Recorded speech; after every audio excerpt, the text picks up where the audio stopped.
सभी का स्वागत है आपके अपने YouTube चैनल जेएम स्टडी में। आज की वीडियो में हम लोग डिस्कस करने वाले हैं जेसीईआरटी के द्वारा जो आपका क्वेश्चन बैंक जारी हुआ है इसको कैसे पढ़ा जाए, और साथ ही साथ जो आपका पुराना क्वेश्चन बैंक था जिसका वीडियो मैं लगातार बनाते आया हूं हमेशा, और उससे तकरीबन 80 से 90% क्वेश्चन एग्जाम में आए हुए हैं, ये साबित होता है। दोनों के बारे में बताएंगे कि क्या दोनों की तुलना है, दोनों में डिफरेंस क्या है, और कुछ क्वेश्चन आंसर भी करेंगे। और हाँ, सबसे इंपॉर्टेंट बात, ये न्यू क्वेश्चन बैंक, ठीक है, पुराना तो चलेगा ही, पुराना वाला वीडियो पूरा कंप्लीट होगा, याद रखिएगा।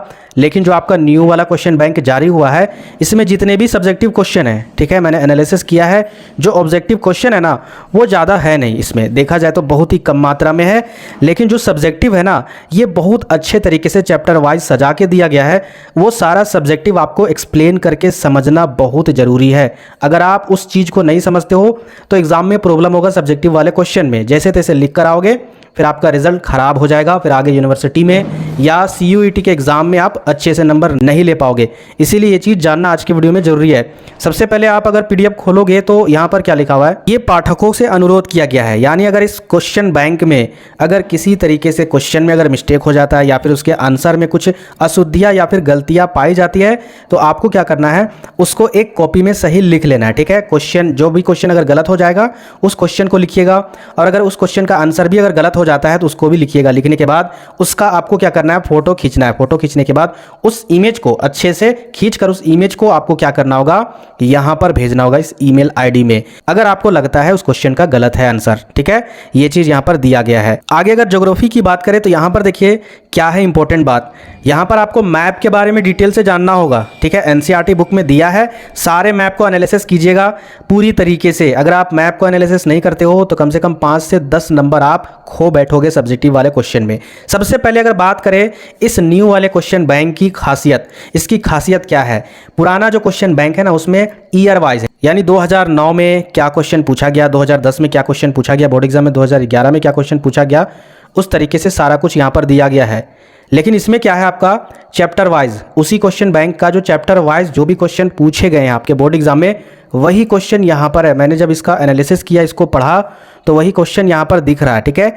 अब यहाँ पर एक्स्ट्रा क्या है इस क्वेश्चन बैंक में, जो इंपॉर्टेंट पॉइंट है आपका एनसीईआरटी बुक में वो सारा इंपॉर्टेंट पॉइंट एक पन्ने में यहाँ पर सजाकर रख दिए, जिससे स्टूडेंट क्या कर सकते हैं, एनसीईआरटी का पूरा सार जो होता है ना, देखा जाए तो एनसीईआरटी का जो निचोड़ है वो सारा यहाँ पर पॉइंट वाइज दिया गया है। इसको भी आपको पढ़ना होगा 100%, इसको छोड़ना नहीं होगा। अगर आप इसे छोड़ते हो तो तकरीबन बहुत सारे इंपॉर्टेंट क्वेश्चन आप भूल सकते हो, ठीक है। क्योंकि यहाँ पर देखिए क्या लिखा हुआ है, और हाँ सावधानी पूर्वक पढ़िएगा।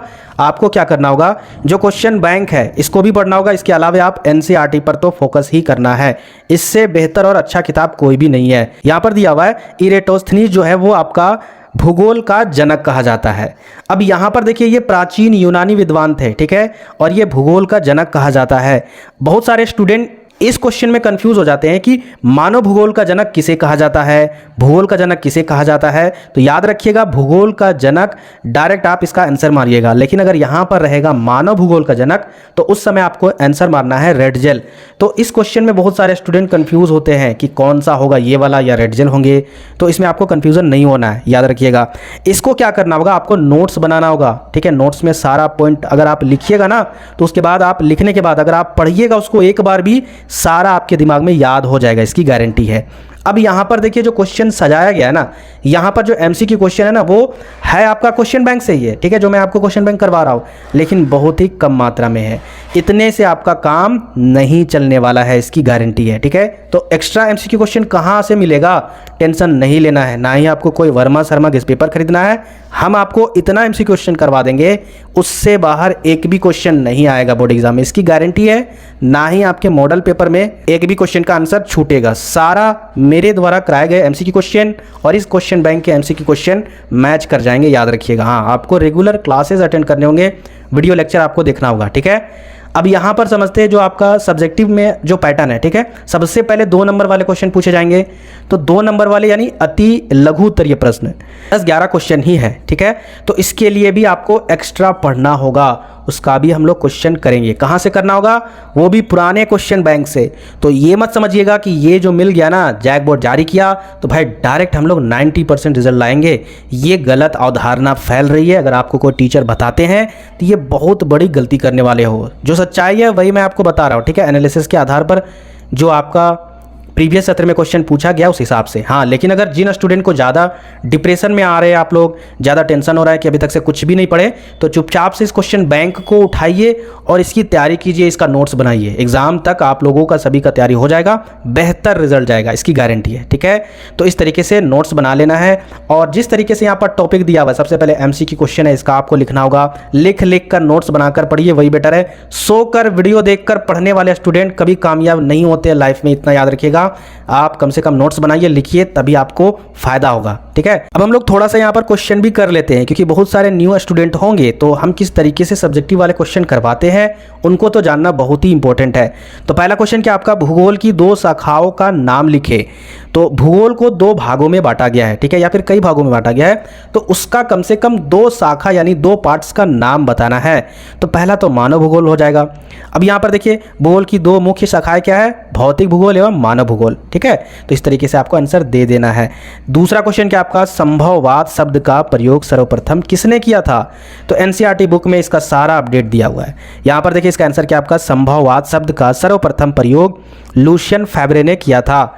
आगे यहाँ पर बढ़ते हैं, और ये बहुत इंपॉर्टेंट क्वेश्चन है। ये सारे आपके जो भी प्रीवियस सत्र में एग्जाम हुए ना, वो सारे क्वेश्चन पूछे गए हैं। जियोग्राफी का शब्द यानी इसका अर्थ क्या होता है, जियोग्राफी का जो अर्थ होता है वो क्या होता है। तो याद रखिएगा, जियो मतलब होता है आपका पृथ्वी, ठीक है, ग्राफी मतलब होता है उसका स्ट्रक्चर या फिर उसके बारे में एनालिसिस करना, ये चीज़ होता है। यहाँ पर क्या लिखा हुआ है कि जियोग्राफी का शाब्दिक अर्थ है पृथ्वी का वर्णन, वही चीज़ है, ठीक है। आगे देखिए, 4th नंबर क्या दिया हुआ है, ओरिजिन ऑफ स्पीसीज नामक पुस्तक किसने लिखी है। जितने भी आपके ऑथर और राइटर वाले यानी लेखक और जो भी किताब के जो आपके राइटर है, ठीक है, और जो बुक है उसके बारे में आपके बोर्ड एग्जाम में क्वेश्चन पूछे जाते हैं, इस बात को याद रखिएगा। ओरिजिन ऑफ स्पीसीज के नामक जो पुस्तक है उसके लेखक कौन है, चार्ल्स डार्विन, ठीक है। आगे क्वेश्चन आपका, पर्यावरण निश्चयवाद क्या है। यहाँ पर देखिए, इसका उत्तर आपका प्रकृति के अनुसार अपने को ढालने की कोशिश करना ही पर्यावरण निश्चयवाद कहलाता है। जैसे हम लोग वर्तमान में क्या करते हैं, अपनी मर्जी से पेड़ों को काटते हैं, अपने लाभ के लिए क्या करते हैं, प्रकृति को प्रदूषित करते हैं। लेकिन अगर प्रकृति के अनुसार ही यानी अगर हम लोग पेड़ पौधे को ना काटे, जल को प्रदूषित ना करें, वायु को प्रदूषित ना करें, सारा कार्य किस पर आ जाएगा, पर्यावरण निश्चयवाद, ठीक है। तो वही कहलाता है प्रकृति के अनुसार ढलना ही आपका पर्यावरण निश्चयवाद कहलाता है। आगे देखिए, 6 नंबर क्वेश्चन क्या आपका, राजनीति भूगोल के 2 उप शाखाओं का नाम लिखे। अभी हमने देखा भूगोल के 2 शाखाओं का नाम, ठीक है, एक था भौतिक भूगोल, दूसरा था आपका मानव भूगोल। अब यहाँ पर ये क्या क्वेश्चन है, राजनीतिक भूगोल, ठीक है। तो क्या आपका निर्वाचन भूगोल, दूसरा आपका सैन्य भूगोल। 7 नंबर आपका देखिए, NCERT बुक में जानते हो सारा टॉपिक दिया हुआ है। आप इस चैप्टर को खोलिएगा, वहाँ पर मानव भूगोल के उपक्षेत्र दिए हुए, इसके अलावे इसके कई पार्ट्स है, कई भाग है, उसको दिया गया है। तो वो सारा कुछ आप याद कर लीजिएगा, एक बार नोट्स बना लीजिएगा, ठीक है। जो भी कुछ मैं आपको बताता हूँ ना, वो पढ़ने के लिए इंपॉर्टेंट है, इग्नोर मत कीजिएगा वीडियो देखकर। आगे देखिए, 7 नंबर, एंथ्रोपोजियोग्राफी नामक पुस्तक किसने लिखी थी। इसका सही उत्तर हो जाएगा फ्रेडरिक रेटजेल। आगे देखिए, 8 नंबर क्वेश्चन, संभववाद क्या है। अभी हमने देखा पर्यावरण निश्चयवाद क्या है, ठीक है, यानी प्रकृति के अनुसार ढल जाना, वही चीज होता है। अब यहां पर क्या क्वेश्चन पूछा गया है कि संभववाद क्या है। तो यहां पर देखिए, इसका आंसर है प्रकृति के नियम को समझकर प्रौद्योगिकी का विकास करना तथा प्रकृति को अपने अनुसार ढालना ही संभववाद है। यहां पर जो चीज हम लोग देखे, ठीक है, क्या लिखा हुआ है, पर्यावरण निश्चयवाद, ठीक है, यानी यहां पर पर्यावरण के अनुसार ढलना। अब संभववाद में क्या होता है, जस्ट इसका अपोजिट, पर्यावरण के अनुसार नहीं, अपने लाभ के लिए। जैसे फैक्ट्री लगाते हैं तो अपने लाभ के लिए लगाते हैं, उससे विषैले पदार्थ निकलते हैं, वो वायुमंडल में या फिर जल में जाकर पर्यावरण को नुकसान पहुंचाता है। तो यहाँ पर अगर नुकसान की अगर बात होगी तो इसका आंसर हो जाएगा संभववाद, ठीक है। और अगर पर्यावरण के अनुसार अगर चलेंगे तो वो हो जाएगा पर्यावरण निश्चयवाद।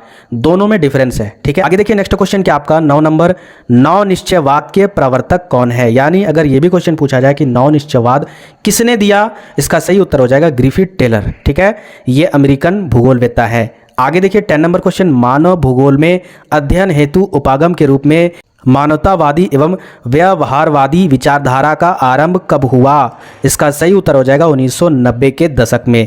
आगे देखिए 11 नंबर, आधुनिक मानव भूगोल का जनक किसे कहा जाता है? ये क्वेश्चन अभी मैंने आपको बताया था, रेटजेल। ठीक है, आधुनिक अगर मानव भूगोल का, ठीक है, अगर यहाँ पर मानव भूगोल भी लिखा रहे, आधुनिक नहीं भी रहे तो रेटजेल ही मारना है। और अगर भूगोल सिर्फ लिखा रहे, ठीक है, तो भूगोल में आपका क्या हो जाएगा? इरेटोस्थनीज। ठीक है, तो ये दोनों में ये चीज़ डिफरेंस है। तो आज की वीडियो में इतना क्वेश्चन करवाया, अगर आपको पसंद आया होगा तो प्लीज़ वीडियो को लाइक कीजिएगा और कमेंट बॉक्स में अपना राय भी दीजिएगा। ठीक है, क्या आपको वीडियो पसंद आई? अगर आपको वीडियो पसंद आई है तो प्लीज़ आगे की वीडियो के लिए कमेंट जरूर कीजिएगा। मिलते हैं फिर नेक्स्ट वीडियो में।